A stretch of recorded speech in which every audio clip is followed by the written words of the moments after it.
Saturday. It's October 3rd, Saturday night. We're in Oakland, California. The Middleast Children's Alliance is presenting Noam Chomsky at the Paramount Theater at 17th and San Pablo. No, actually at 17th and Broadway in Oakland, California.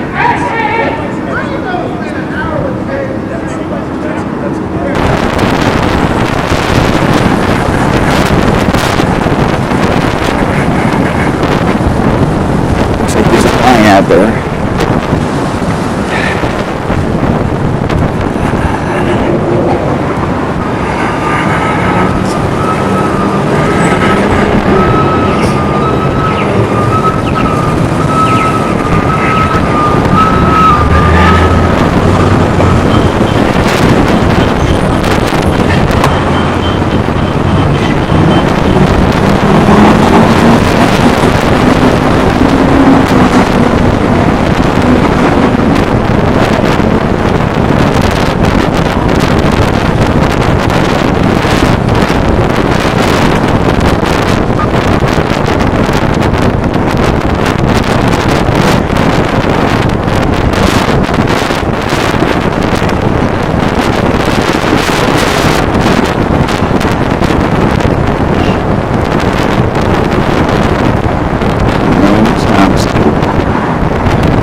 People are handing out here tonight to build the upcoming October 17th San Francisco March and Rally to end the wars of occupation in Iraq, Afghanistan, and Palestine. So on October 17th,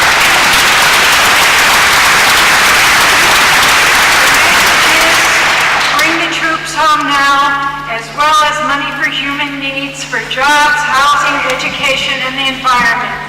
Please take some of the leaflets and help me. Tonight, Noam's going to speak, and he's going to speak for about an hour. And the name of his talk, as you know, is Obama, the Middle East, and Prospects for Peace. And then he'll respond to some of your questions for about a half hour more.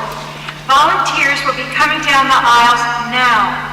You can write your questions on the index cards we give you and hand your questions to the volunteers, and they'll come back down the aisles in about 10 minutes to collect all the questions again. Of course, Noam can't answer all the questions, but we'll try and get him as much out of him as we can. It's intimidating, and in a theater, a professional theater, because the lights are so bright, I can't see anybody. So it looks like a blank space, but I assume you're there. Well, there's a lot of the title you've seen, Obama, Middle East, Prospects for Peace. That's a lot of ground to cover. I think a good way to proceed is to begin with what are taken to be the major issues, major current issues, things that are on the front pages. Say a few words about each of them, and maybe we can elaborate further in discussion. There are two fundamental Middle East issues. There are a lot, but there are two salient ones. One is Iran, the other is Israel-Palestine. Iran is the most ominous issue today. It could lead to a serious war. Front page headlines every day.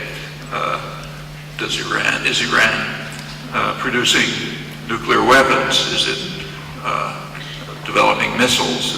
It's defying the international community.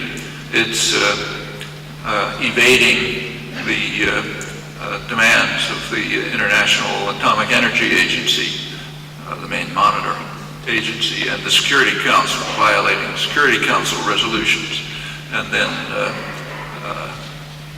should Israel and the United States attack to save the world from this imminent threat, related issue is the restructuring of the anti-missile system in Europe that Obama just announced.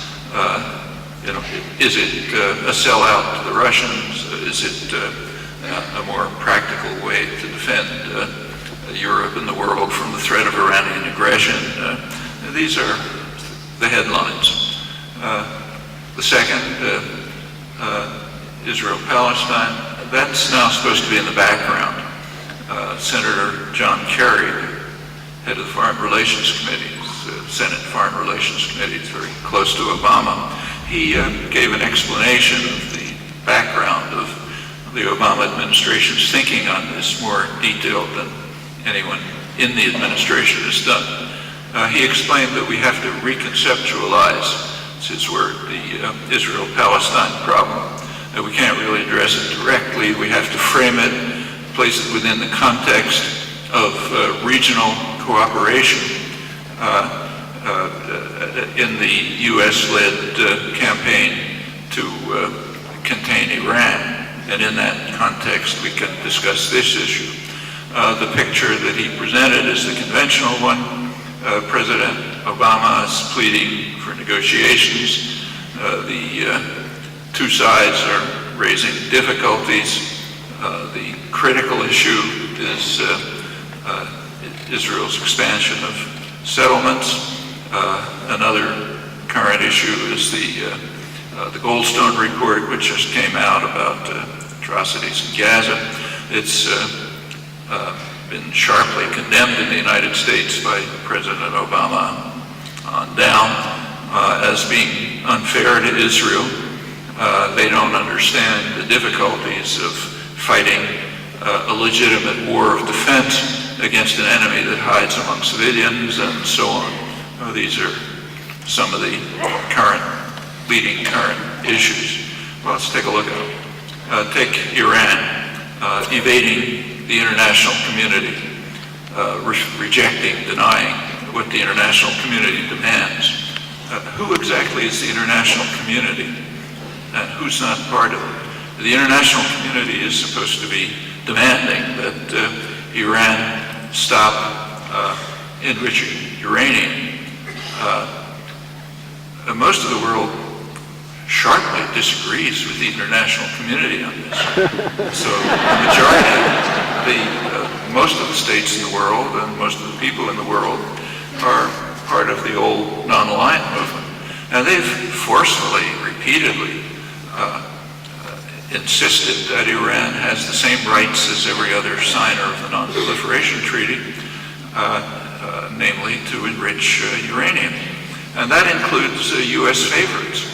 One of them's on the front pages today, President Lula of Brazil, the fair-haired boy, got a lot of accolades today for being a moderate who stands up against the bad guy, Chavez.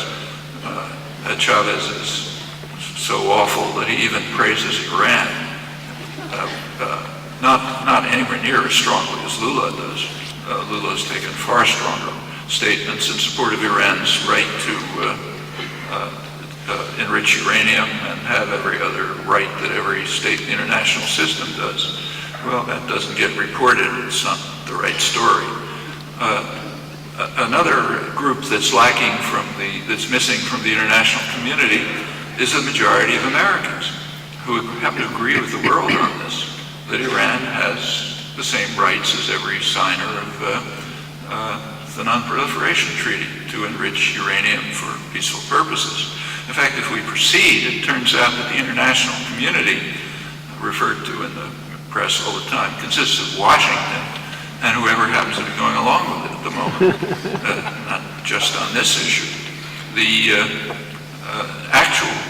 American population has other views on this topic, very sensible ones, which could lead to mitigation and maybe overcoming the crises that exist. A considerable majority of Americans favor establishing a nuclear weapons-free zone in the Middle East. That would include Israel, Iran, and any American forces deployed there. Well, that's not even on the agenda.